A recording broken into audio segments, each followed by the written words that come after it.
안녕하세요. 저는 저의 일을 열심히 하며 사는 30대 초반의 여성입니다. 얼마 전 대학교 친구에게 새해 복 많이 받으라는 전화가 왔어요. 저와 친구는 이런저런 사는 이야기를 하다가 같은 학교 선배였던 황시환 선배 이야기가 나왔어요. 친구는 황시환 선배가 결혼한 지 2주 만에 이혼했다며 1년 전에는 같은 과 후배인 아이니와 파혼하더니 또 결혼에 실패했다고 했어요. 그러면서 그 오빠는 외모도 잘생기고 말도 재밌게 잘하는데 도대체 왜 그렇게 결혼을 못하는지 모르겠다고 하며 저에게 너는 혹시 그 이유를 아느냐고 물어보더라고요. 저는 그 이유를 확실히 알고 있었어요. 어떻게 아냐고요? 사실 저는 황시한 선배와 2년 전에 결혼을 약속했다가 파혼을 했거든요. 제가 왜 파혼을 하게 되었는지 그 이야기를 듣게 되면 여러분들도 저와 아이니 그리고 최근에 이혼한 분의 선택을 충분히 이해하실 수 있으리라 장담합니다. 저의 예비 남편이었던 황시한 선배는 과에서 잘생기고 매너도 좋은 인기남이었어요. 저는 그런 예비 남편에게 한눈에 반했고 우리는 연애를 시작했어요. 이렇게 학교 다닐 때 시작한 연애는 졸업하고도 계속 이어졌고 무려 8년이나 사귀게 되었어요. 어느덧 저는 28살, 예비 남편은 32살이 되어 결혼을 생각해야 하는 나이가 되었죠. 우리는 서로 너무 사랑했던 터라 당연히 결혼을 생각해서 각자의 집에 정식으로 인사드리러 가기로 약속했어요. 먼저 제가 예비 남편의 집에 인사를 드리러 갔어요. 처음 뵙는 자리인 만큼 예쁘게 차려입고 예비 남편의 집 앞까지 갔어요. 예비 남편이 자신의 집 앞에서 저를 기다리고 있더라고요. 제가 예비 남편에게 너무 떨린다고 하니 걱정하지 말라고 어른들이 다들 좋아하실 것이라고 하며 다독여줬어요. 떨리는 마음을 부여잡고 예비 남편의 손을 잡고 집에 들어가니 남자 어른 두 분이 계시는 것이 아니겠어요? 예비 남편은 오른쪽은 아버지, 왼쪽은 고모부라고 하며 인사하라고 하더라고요. 저는 인사를 드린 뒤 설마 나온다고 고모부도 오신 거냐고 물으니 그게 아니라 오늘이 제삿날이래요. 저에게 제삿날이라는 말 한마디도 없이 인사하는 날짜를 잡은 것이 황당했어요. 하지만 어른들이 계시는데 그 자리를 박차고 나갈 수도 없는 노릇이라 일단 들어갔어요. 들어가니 고모부가 우리 장손이 드디어 여자를 데려왔다고 반겨주시더라고요. 인사를 드린 후 거실에 앉아 있는데 큰 방에서 할머니께서 나오셨어요. 예비 남편은 같이 사시는 친할머니라고 말하더군요. 저의 예비 남편은 장손이자 귀한 외동아들이고 친할머니, 저에게는 시할머니를 모시고 살고 있었어요. 제가 예비 남편에게 어머니는 어디 계시느냐고 물으니 부엌에 계신다고 했어요. 인사를 드리러 예비 남편을 따라 부엌에 가니 제사상에 올릴 음식들이 식탁에 올려져 있었고 예비 시어머니는 제기들을 마른 수건으로 닦고 계시느라 정신이 하나도 없어 보이셨어요. 저는 처음 보는 제기들이 신기했어요. 사실 저희 부모님은 제가 태어나기 전부터 교회에 다니셔서 제기들을 TV나 책으로만 봤지 실제로 본 것은 처음이었거든요. 어머니는 이리저리 두리번거리는 저를 보며 미소를 지으시더니 다가와 네가 현정이냐며 시완이에게 이야기 많이 들었다고 하시며 반가워하셨어요. 그러시며 미안한데 오늘은 제사라서 바쁘니 일단 조금 도와달라고 하시며 앞치마를 저에게 주셨어요. 처음 뵙는다고 정장까지 입고 왔는데 보자마자 앞치마를 주시니 너무 황당했어요. 하지만 앞으로 시어머니가 되실 수도 있는 분이니 저는 그냥 아무 소리 않고 앞치마를 받았어요. 그렇게 저는 예비시댁에 처음으로 간 지 30분 만에 앞치마를 맸어요.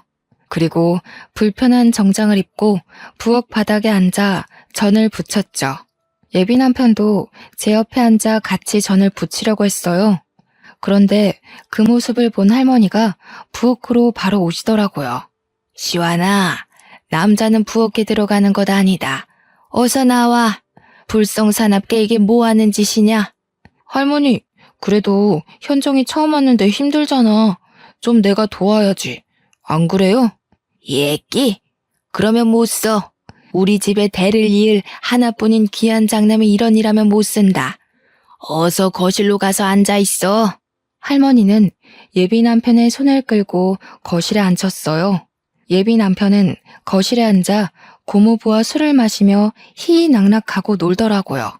저는 이런 상황이 황당했지만 그래도 원래 제가 음식하는 것을 좋아하기도 했고 TV에서만 보던 제사를 처음 겪어보니 신기하기도 해서 그냥 오늘만 봉사한다는 생각으로 음식을 장만했어요.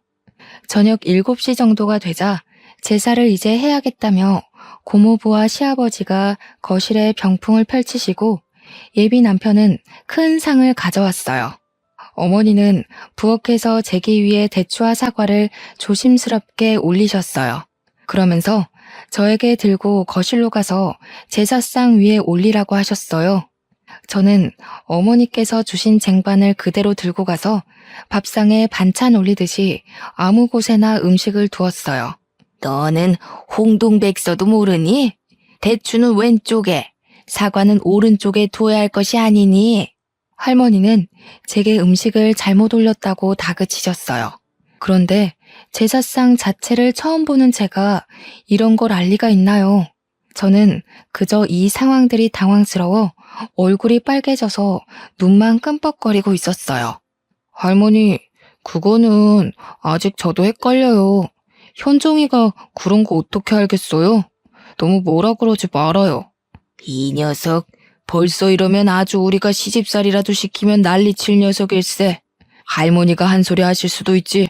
그거로 그러니? 할머니가 현정이를 잡아먹기라도 하신다니? 시아버지가 농담식으로 말씀하셨지만 사실 기분이 그다지 좋지는 않더라고요. 할머니의 진두지휘하에 제사상 위에 음식들이 다 차려지고 제사가 시작되었어요. 제가 예비 남편의 옆에 서기 위해 앞쪽으로 가자 어머니는 제 팔을 잡고 부엌으로 가셨어요. 어머니는 여자들은 절할 때 부엌에 빠져 있다가 음식이 빠질 때 재빨리 음식을 나르고 저녁상을 펴야 한다고 하더라고요. 사실 저는 절을 굳이 안 해도 상관은 없었지만 그래도 음식은 어머니와 제가 다 했는데 정작 우리는 제사에 참여도 하지 못하고 부엌에 있으라고 하니 뭔가 제주는 곰이 부리고 돈은 주인이 받아가는 그런 묘한 기분이더라고요. 그래도 저는 제사를 한 번도 지내본 적이 없기에 원래 제사는 남자들만 하나보다 생각했어요. 시아버지와 고모부, 예비 남편이 진지한 표정으로 절을 하고 향 위에서 술잔을 돌리는데 저는 그저 신기했어요. 그렇게 제사가 마쳐지고 어머니는 간단히 제사상을 정리한 후 큰 상 하나, 작은 상 하나를 차리셨어요. 그러고는 큰 상에는 수저를 4개와 반찬을 푸짐하게 두시고 작은 상에는 수저 2개와 약간의 반찬을 두셨어요. 고모부, 시아버지, 예비 남편, 그리고 시할머니는 큰 상에 자리를 잡으셨어요. 저도 예비 남편 옆에 앉으려고 하니 어머니께서 제게 잠깐만 부엌으로 와보라고 하시더라고요. 네가 잘 모르나 본데 제사 마치면 너와 나는 저 작은 상에서 먹는 거란다. 큰 상은 남자와 집안 어른들만 드시고 작은 상은 며느리들이 먹는 거야. 알겠지? 네 밥 퍼서 같이 먹자꾸나. 어머니는 당연하다는 듯이 작은 상으로 가셨어요. 저는 이 상황이 이해가 되지 않더라고요. 우리 집은 남자와 여자는 평등해야 한다고 항상 교육하셨어요. 그래서 아빠와 엄마 그리고 제가 설거지도 항상 돌아가면서 했고요. 그런데 예비시댁은 남자는 부엌에 얼씬해서도 안 되고 심지어 밥도 따로 먹어야 한다니 이해를 하려야 할 수가 없었어요. 그렇게 이해가 되지 않는 식사를 마치니 할머니와 고모부와 시아버지가 큰 방으로 들어가시더라고요. 예비 남편도 저에게 잠깐만 기다리라는 표정을 짓더니 같이 큰 방으로 들어가고 거실에는 저와 어머니 둘만 있었어요. 어머니는 부엌에서 쟁반을 들고 와 모두가 드신 식기를 정리하시기 시작했어요.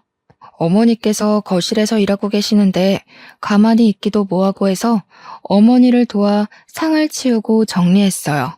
부엌에 가니 제기들이 쌓여 있었고 싱크대에는 설거지거리들이 한가득 쌓여 있더라고요. 어머니는 처음엔 저에게 제기 정리 좀 해달라고 하셨어요. 제기를 처음 본 제가 제기를 어떻게 정리해야 하는지 알 턱이 있나요? 모른다고 하니 어머니가 제기를 정리하시기 시작하셨고 저는 설거지를 했어요. 그렇게 1시간 정도 지나 부엌 정리가 끝났어요. 제가 설거지를 다 하고 고무장갑을 벗자마자 큰 방에서 예비 남편이 나오더라고요. 다 했어? 설거지할 거 많았을 텐데 고생했네. 벌써 밤 10시인데 이제 집에 가야 하지? 근데 어쩌지? 아까 나 고모부랑 술 먹어서 운전은 못 해줄 것 같은데 혼자 갈 수 있겠어? 예비 남편은 제가 설거지를 할 동안 방에서 고모부와 아까 못다 마신 술을 더 마셨더라고요. 술에 취해 해롱해롱한 예비 남편과는 오늘 그 어떤 이야기도 할 수 없겠다 싶어 어른들께 인사를 드리고 혼자 버스를 타고 집에 왔어요. 집에 도착하니 밤 11시였어요. 예비 시댁에 인사드리러 간다고 오전부터 나가서는 완전 파김치가 되어 밤늦게 온 저를 본 엄마는 깜짝 놀라서 무슨 일 있었냐고 물으셨어요. 저는 엄마에게 오늘이 제삿날이라서 시어머니와 제사 준비도 하고 제사도 지내고 뒷정리까지 하고 왔다고 말씀드렸어요. 또한 예비 남편이 장손에다 외아들이고 시할머니와 함께 살고 있다는 사실도 이야기했죠. 엄마는 제삿날에 인사하러 오라고 말한 것도 기가 막힐 노릇인데 남의 집 귀한 딸을 제사 준비까지 시키고 뒷정리까지 시키냐며 화를 내셨어요. 당장 예비 남편에게 전화해서 따진다는 것을 예비 남편이 지금 술 먹어서 말해도 소용없다고 하며 겨우 말렸네요. 엄마는 한창 화를 내시다가 저와 예비 남편이 결혼하는 것은 진지하게 다시 생각을 해봐야겠다고 하시고는 주무시러 들어가셨어요. 엄마는 화를 많이 내셨지만 저는 그래도 예비 남편이 좋았어요. 제사라는 문화가 그다지 싫지만은 않았고 무엇보다 예비 남편을 너무 사랑했거든요. 예비 남편도 제게 너무 잘해주었고요. 그래서 그 뒤로도 저희는 잘 만났지만 엄마는 그날 이후 우리의 만남을 탐탁지 않게 생각하셨어요. 그리고 2주 정도가 흘렀어요. 예비 남편은 어른들이 다시 저를 집으로 초대했다고 토요일에 함께 가자고 하더라고요. 저는 저번에 인사드리러 갔을 때 제삿날이라 많은 이야기를 나누지 못해서 다시 초대하셨다고 생각하며 그날 당연히 가겠다고 했어요. 약속한 토요일 오전. 이번에도 깔끔하게 정장을 입고 예비 남편 집 앞으로 갔어요. 문을 열고 들어가니 현관에 신발이 가득 있었어요. 집안에는 어른도 있고 아이들도 있었는데 어른들만 해도 20분 정도가 있으시더라고요. 저는 현관에서 신발도 벗지 못한 채 이게 무슨 일인가 싶어 어리둥절하게 서 있었어요. 예비 남편은 가만히 있는 제 손을 잡고 들어갔어요.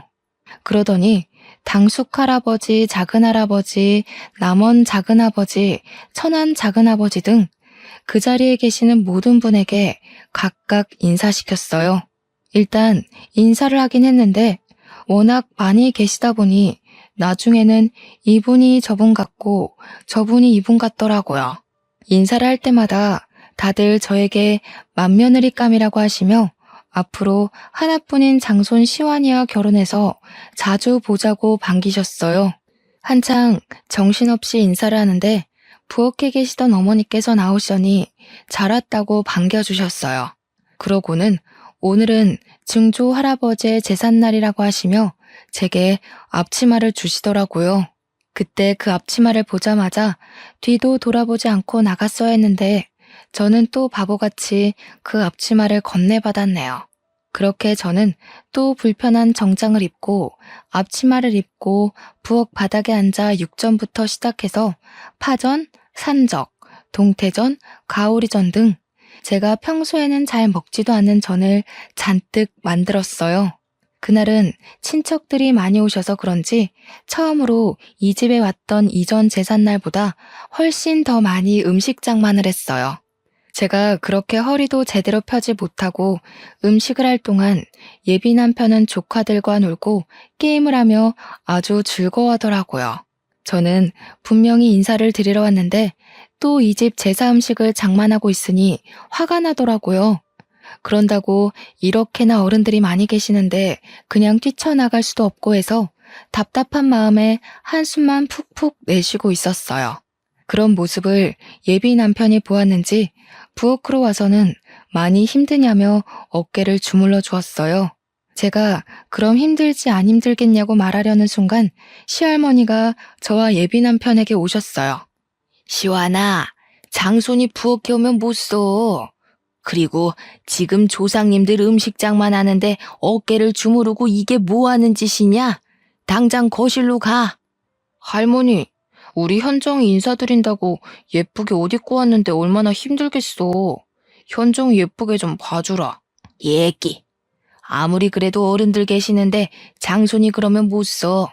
시완이 너는 어서 나와서 당숙한테나 가봐라. 할머니는 장손인 예비 남편이 잠시라도 부엌에 오려고 하면 장손은 부엌에 있으면 큰일 난다며 얼른 내보내셨어요. 예비 남편은 당숙 할아버지에게로 가서 술을 받아 먹고 있더라고요. 그렇게 예비 남편은 거실에서 술을 먹고 노는 동안 저는 혼자 엄청난 양의 전을 만들었어요. 제사 준비를 다 마치고 제사상이 차려졌어요. 저번처럼 저와 어머니는 부엌에서 제사가 마쳐지기만을 기다린 뒤 제사가 끝나자마자 저녁상을 차렸어요. 저와 어머니, 여자아이들은 작은 상에서 밥을 먹고 예비 남편은 큰 상에서 친척들과 남자아이들과 함께 밥을 먹었죠.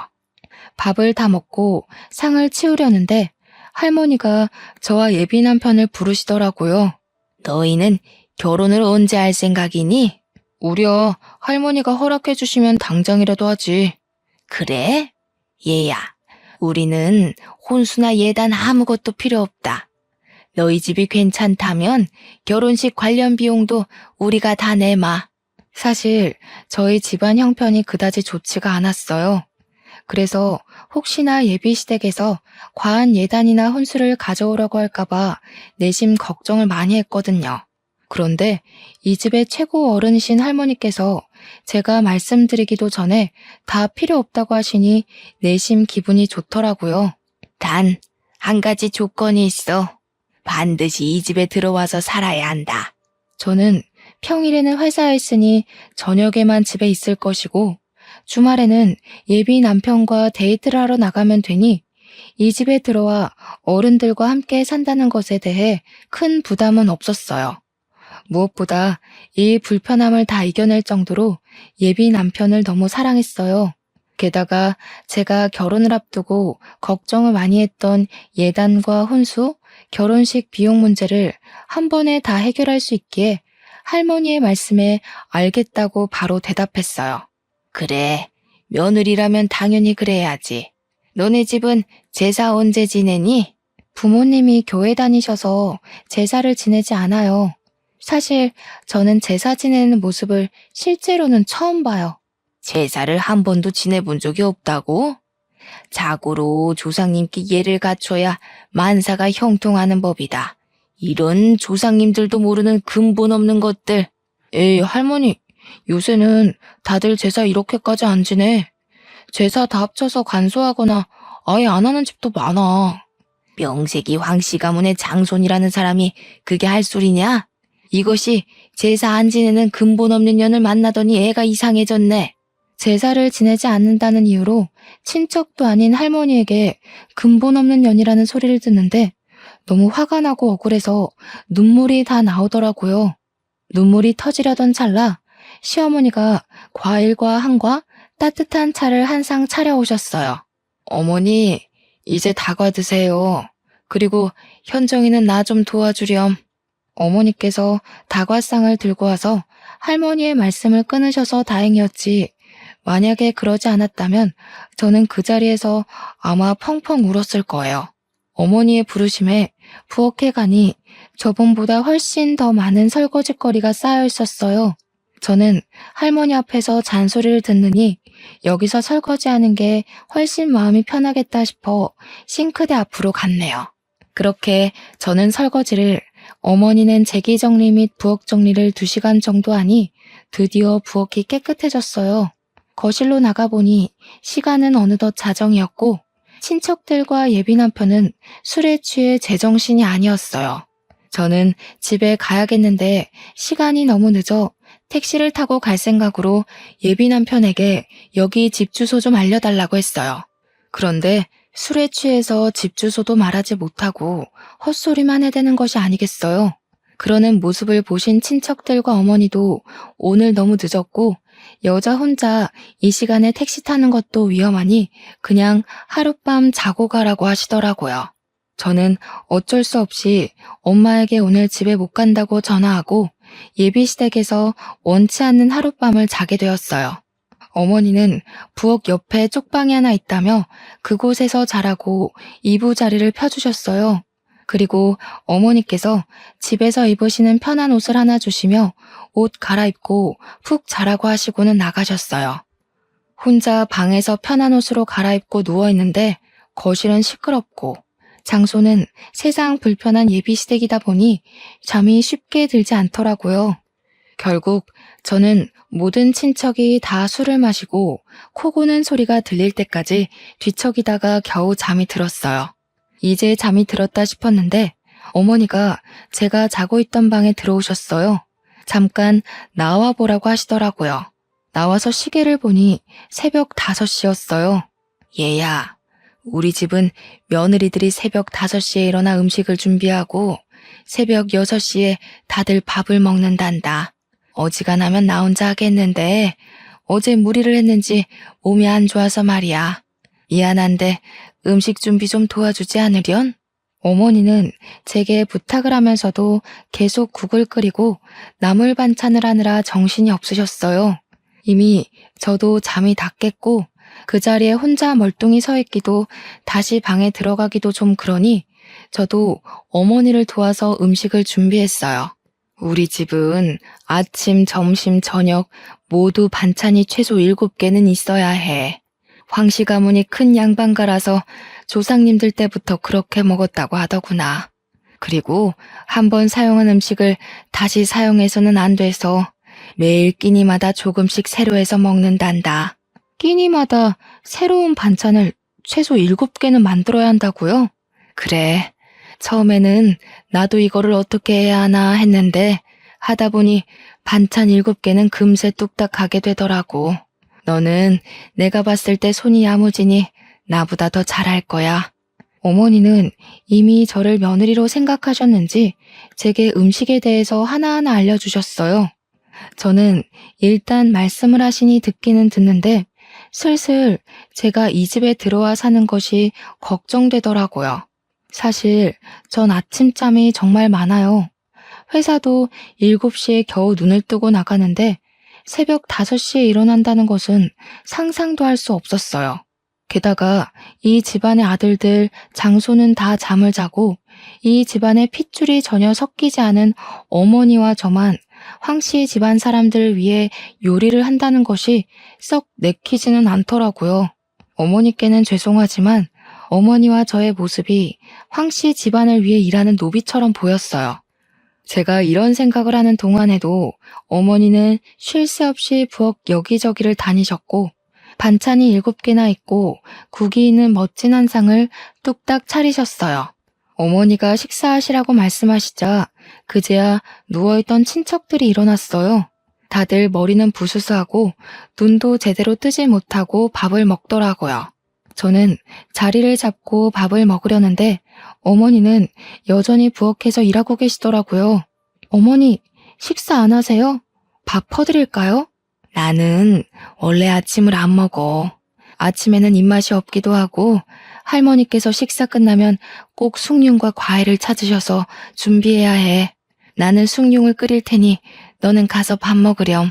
어머니는 그 많은 음식을 다 준비하셨지만 제대로 드시지도 못하고 할머니의 후식을 준비하고 계셨어요. 그러는 어머니를 챙기는 사람은 이 집안에 아무도 없었어요. 예비 남편도 아버지도 그저 자신의 밤새 줄인 배를 채우는 데만 급급했죠. 그 모습을 보는데 이건 정말 아니다 싶었어요. 결혼 전에 예단과 혼수를 준비 안 해도 된다고 해서 한시름 났는데 결혼 후에는 예단과 혼수 문제보다 더 크고 말도 안 되는 문제들이 가득 쌓여 있었죠. 아침 식사와 정리를 마치고 예비 남편에게 얼른 집에 가자고 했어요.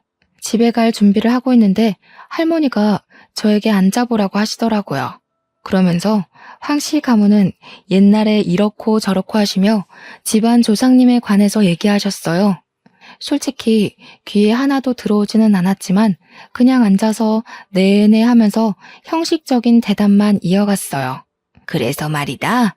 우리 집은 이렇게 엄청난 집안이라 명절을 가장 중요하게 생각한단다.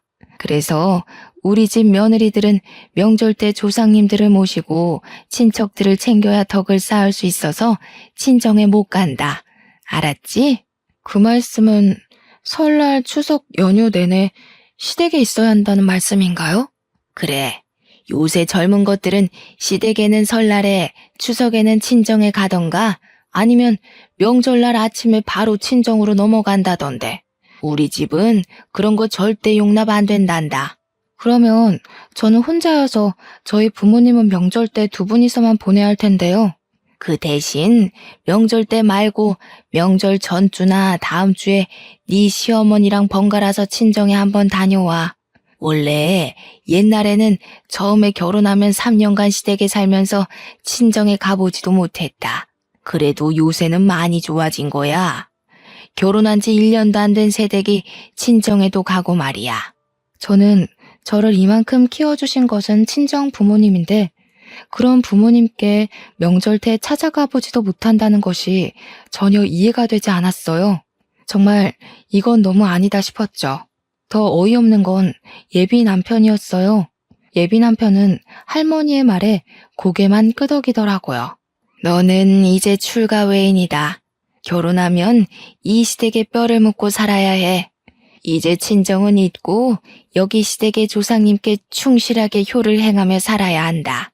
그동안 저를 키워주신 친정은 있고 얼굴도 이름도 모르는 어쩌면 예비 남편 아니었으면 남남이었을 시댁의 조상님께 효를 행하며 살아야 한다니 정말 어이가 없더라고요. 그 뒤로도 할머니는 한참 동안 조상님과 며느리의 도리에 대해 설교를 하셨어요. 할머니, 이제 우리 일이 있어서 나가봐야 해. 우리 장손 오늘 일이 있었어? 그래, 어서 가봐. 너도 같이 가려무나. 참, 우리가 다음 달에도 제사가 있단다. 날짜는 장손에게 듣고 그때도 꼭 와야 한다. 할머니께서는 저에게 다음 달에도 제사가 있으니 반드시 참석하라는 말을 하시며 잘 가라고 하셨어요. 예비 남편의 차에 타서 곰곰이 생각해보니 이 모든 상황이 너무 어이없더라고요.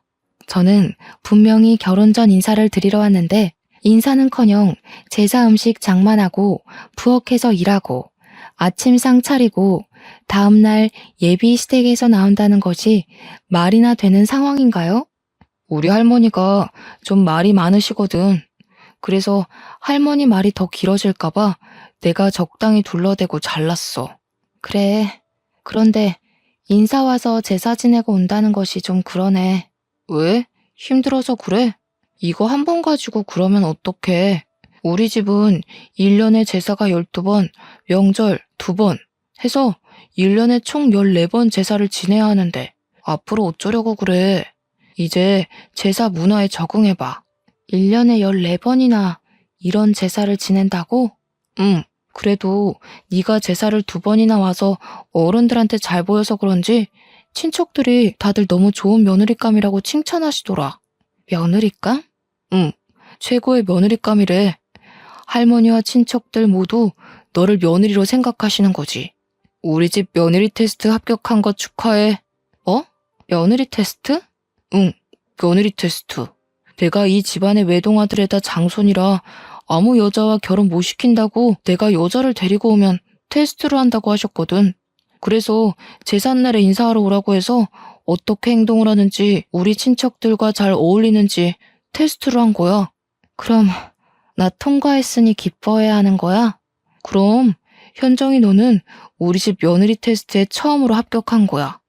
예비 남편은 신나서 이야기하는데 저는 듣고 있자니 너무 어이도 없고 황당하더라고요. 무슨 조선시대의 세자가 결혼할 때 양반집 교수들 여럿 모아놓고 삼간택 치르면서 세자빈 뽑는 것도 아니고 남녀 평등을 외치는 이 21세기에 며느리 테스트라뇨. 아, 그리고 사극에서 보면 조선시대 때 세자빈 간택에 통과하면 별궁으로 들어가서 결혼 전까지 왕실 교육을 받잖아. 그것처럼 우리 집도 옛날부터 며느리가 될 사람에게 결혼 전에 우리 집으로 오게 해서 교육을 받게 했어. 그래서? 그니까 다음 달에 제사도 꼭 참석해서 와서 어른들 모시는 것도 배우고 해야 해. 너는 제사를 한 번도 지내보지 않아서 더 많이 배워야 할 수도 있겠다. 다음 달 제사가 일요일이니까 금요일부터 우리 집에 와서 금, 토, 일 같이 생활하면서 할머니, 어머니한테 배워.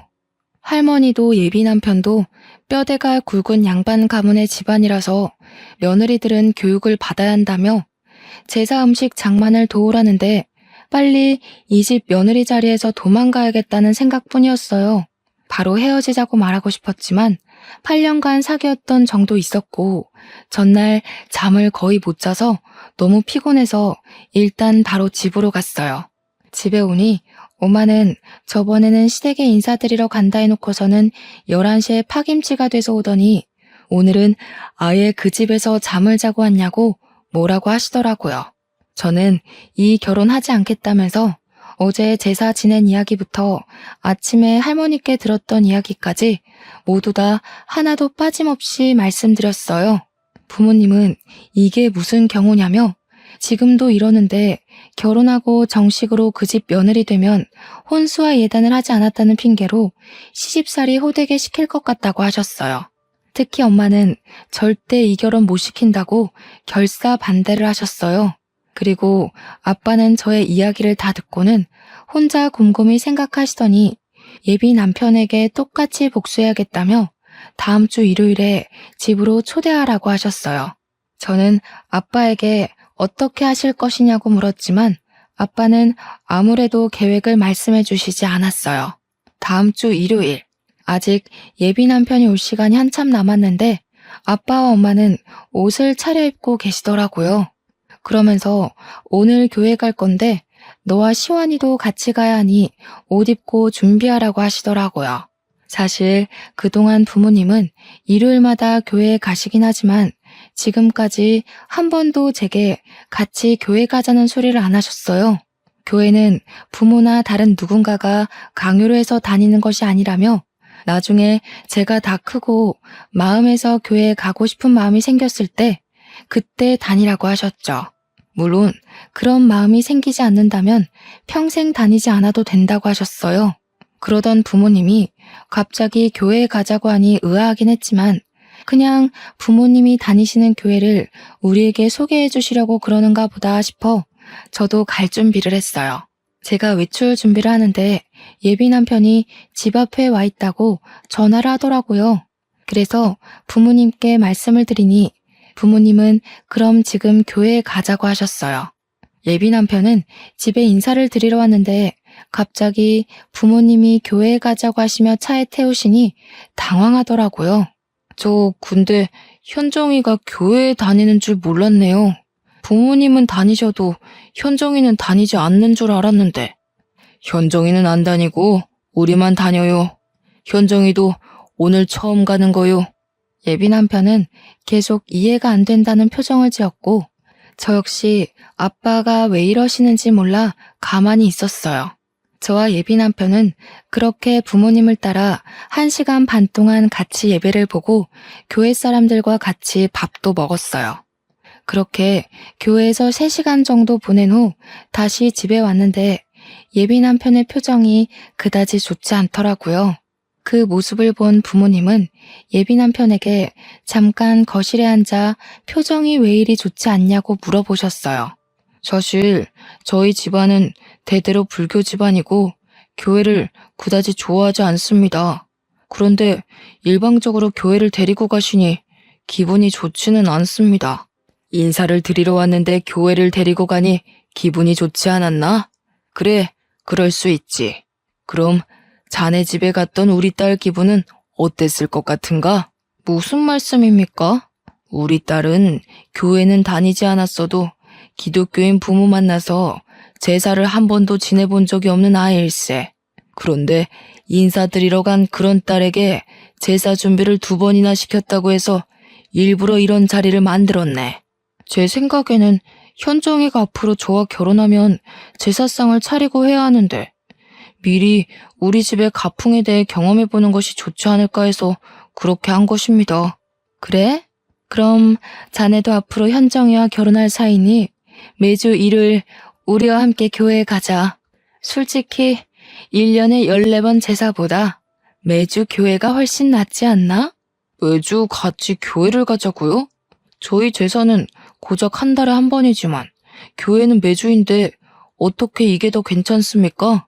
가서 앉아만 있으면 되는데 제사상 차리고 설거지하는 것보단 훨씬 낫지. 안 그런가? 아마 저희 할머니가 교회에 간다고 하면 난리치실 것입니다. 교회를 떠나 매주 일요일에 현정이가 친정에 간다고 해도 아마 화를 내실 거예요. 우리가 언제 현정이도 같이 간다고 했나? 현정이는 자네 집 어르신들 식사 준비해야 한다고 하니 못 가고 자네만 나와서 우리랑 같이 교회에 가자고. 괜찮지? 못한다고 하면 우리도 결혼 못 시키네. 예비 남편은 그 이야기를 듣고 집에서 생각을 해봐야겠다면서 표정이 좋지 않은 채로 집에 가봐야 할 것 같다며 나가더라고요. 예비 남편이 간 후 저는 부모님께 어떻게 이런 생각을 하셨냐고 여쭤봤어요. 일단 그 집에서 너한테 이야기도 하지 않고 제삿날 인사하러 오게 한 것부터 나는 이해가 가지 않았다. 그래도 좋게 생각해서 친척들이 다들 한자리에 모였으니 너를 소개하려고 그랬나 보다고 좋게 생각하려 했어. 네, 정말 제삿날에 많은 친척이 오셔서 다들 인사드리고 하긴 했네요. 그런데 결혼도 아직 하지 않았는데 예비 며느리라며 잔뜩 음식 장만을 시키고 설거지까지 하고 왔다길래 화가 나더구나. 지금부터 이러면 진짜 며느리가 되면 아주 난리가 나겠구나 싶었지. 맞아요. 정말 그 집 며느리인 시어머니는 정말 생기가 하나도 없어 보이셨어요. 정말 죄송하지만 황씨 집안을 위해서 일하는 노비 같았어요. 그 정도였니? 아무튼 너도 마음이 떠난 것으로 보이고 해서 둘이 헤어진다고는 했는데 그래도 남의 집 귀한 딸 고생시키는데 그냥 헤어지기엔 뭔가 내가 아쉬웠어. 그래서 내가 복수를 계획했지. 그런데 우리 집은 제사를 지내지 않으니까 제사날 오라고 할 수도 없으니 대신 교회로 바로 데려가신 거예요? 그렇지. 솔직히 네가 그 집에서 2번이나 제사상 차리고 뒷정리하고 온 거에 비하면 너무 소소한 복수이지만 그래도 그 비슷한 상황을 조금이라도 느껴봐야 하지 않겠니? 그래야 정신 좀 차리지. 저는 부모님의 아이디어에 감탄했어요. 그렇게 한창 부모님과 신나서 대화하는데 예비 남편 번호로 전화가 오더라고요. 저는 이제 집에 도착했다고 전화를 한 줄 알고 받았는데 할머니셨어요. 너는 우리 집이 교회를 얼마나 싫어하는데 감히 우리 황씨 가문의 귀한 장손을 교회에 데리고 가니? 부정타게 말이야. 너네 부모는 생각이 있는 거니 없는 거니? 제가 전화를 받자마자 할머니가 소리를 고래고래 지르시며 혼내시는데 그 소리가 어찌나 큰지 정말 귀가 떨어져 나갈 것 같았어요. 제가 너무 놀라기도 하고 당황해서 가만히 있자 엄마는 제 핸드폰을 빼앗아 가셨어요. 안녕하세요. 저 현정이 엄마입니다. 보고 있자니 화가 나서 그랬습니다. 그럼 제사를 지내본 적도 없는 저희 딸이 거기에서 밤 늦게까지 제사 준비하고 치우고 한 것은 해도 되는 일입니까? 그야, 이제 현정이가 우리 집 며느리가 될 아이니 내가 교육했던 것이오. 이제 우리 황씨 가문의 며느리가 될 건데 그 전에 미리 우리 가문의 풍습을 익히는 것이 잘못된 거요? 가문의 풍습을 익히는 것이 얼굴도 모르는 조상 제사상 차리고 설거지하고 친척들 뒤치다꺼리하는 거예요. 그리고 며느리는 무슨 사람도 아닙니까? 그동안 키워준 친정을 잊고 명절 때는 가지도 말라니. 그게 무슨 말도 안 되는 경우입니까? 그야 우리 집이 양반 집안이라 항상 내려왔던 풍습이니까 그런 것이요.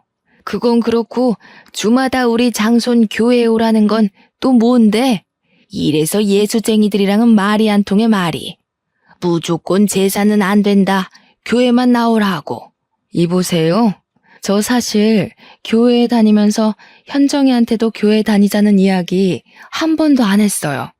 그런데 그 집에서 자꾸 결혼도 하기 전에 제사에 와서 준비하라니까 저도 화가 나서 그쪽 손주도 똑같이 당해보라고 일부러 그런 자리 만든 겁니다. 아주 말도 안 되는 소리를 짓거리네. 이래서 제사를 안 지내는 것들은 근본이 없어 근본이. 사람이면 자기 조상을 알아야지. 조상도 모르면서 무슨 하느님 예수님을 찾고 앉아있어? 그럼 그 집 며느리들은 자기 집 조상을 찾아야지 왜 애먼 황씨 집안 조상을 위해 일한답니까? 자기 조상도 모르니 그런 소리가 나오지. 이래서 교회 다니는 사람들은 사람 취급도 해서는 안 된다니까. 그래서 당신의 딸이 우리 집 제사 못 지내게 하겠다는 것이요? 그럼 우리도 결혼 못 시키니 그런 줄 알아. 네, 저희도 그쪽 아들 주마다 교회 안 오면 저의 귀한 딸 그쪽에 보낼 생각 없습니다. 경제적으로 힘들어 보여서 얘 다니고 혼수고 다 포기하고 몸만 와서 이 집에서 살라고 했구먼. 내 나름 당신네 생각해서 이렇게 하는데 아주 복을 걷어차네 걷어차. 할머니는 엄마에게 할 말 못한 말 다 하시고 전화를 끊으셨어요. 부모님은 화가 잔뜩 나서 다시는 예비 남편을 만날 생각도 하지 말라고 하셨어요. 다음날 저는 예비 남편에게 전화했어요. 어제 우리 집에 이런 일이 있었고 나도 그 집에서 며느리 노릇할 자신이 없어서 우리 이제 그만해야 할 것 같다고 말하려고 했죠.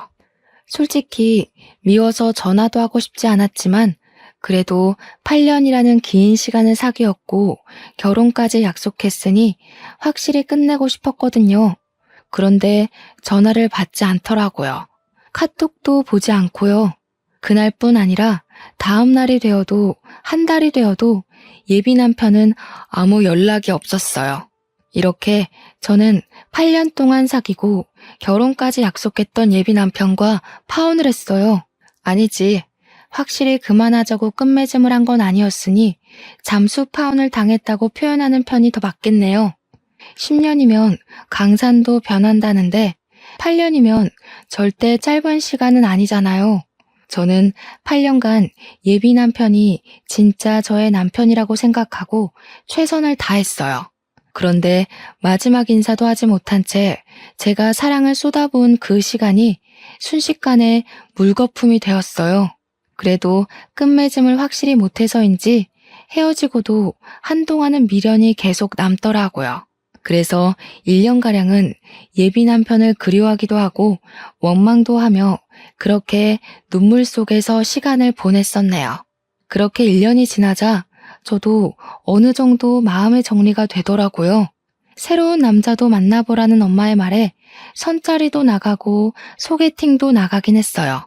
그런데 나이가 나인지라 만날 때마다 자연스럽게 결혼 이야기가 나왔고 상대분과 이야기를 하다 보면 경제적으로 넉넉하지 않은 내가 결혼을 할 수 있을까 하는 걱정이 먼저 들었어요. 그때마다 예비 시할머니께서 하신 말씀대로 그냥 그 집에 들어가서 모든 것을 견디고 참고 살 걸 그랬나 하는 생각도 들더라고요. 그런데 그 집에서 정말 영혼 없이 모든 것을 체념한 표정으로 일을 하시던 어머니의 표정이 생각났어요. 그게 저의 미래의 모습이라는 생각을 하니 이건 인생을 망하는 길이겠구나 싶더라고요. 제가 본 그 집의 며느리는 자신의 조상 받드는 데 쓰는 일종의 도구이자 노예 같았어요. 그리고 할머니는 제사로 조상님께 덕을 쌓아야지 만사가 형통한다고 하셨지만 제사 열심히 지내는 그 집의 작은 아버지들, 고모부는 다 이혼해서 혼자 살고 계시더라고요. 과연 이러한 모습이 잘 풀리는 집안의 모습일까 하는 생각이 들더라고요. 제가 만약에 결혼해서 그 집 며느리로 있었다면 기가 막힌 황씨 가문의 가풍이 싫어서 저 또한 이혼했을 수도 있겠네요. 어쩌면 조상님 제사상 공들여 지낸 예비남편 집보다 제사상 한 번 차려본 적 없는 우리 집이 조상님의 도움을 더 많이 받지 않았나 하는 생각이 들어요. 파혼하고 2년이나 지난 지금은 완전히 마음 정리를 하고 저의 일을 하며 재밌게 살고 있어요. 당분간은 누구 만나지 않고 일만 할 생각이에요. 그래서 일단 저 자신의 가치를 높여서 나중에 제가 정말 좋아하는 남자를 만났을 때 당당하고 멋지게 결혼을 하고 싶네요. 지금까지 기나긴 저의 파혼 사연 들어주셔서 감사합니다. 우리 다들 멋진 상대를 만날 수 있도록 자신의 가치를 높이기 위해 열심히 살아봐요. 아, 그리고 마지막으로 할 말이 있는데 시댁에 인사하러 갔더니 제사시키는 집안이 또 있다면 그 집에 들어가서 인사할 것도 없이 바로 나오세요. 제가 겪은 고생들 겪을 확률 99.99%예요. 꼭 도망가세요. 공대 졸업한 황시한 선배가 결혼하자고 해도 무조건 도망가세요. 그 집에 노예처럼 살고 싶으시다면 상관없지만 그게 아니라면 반드시 도망가세요.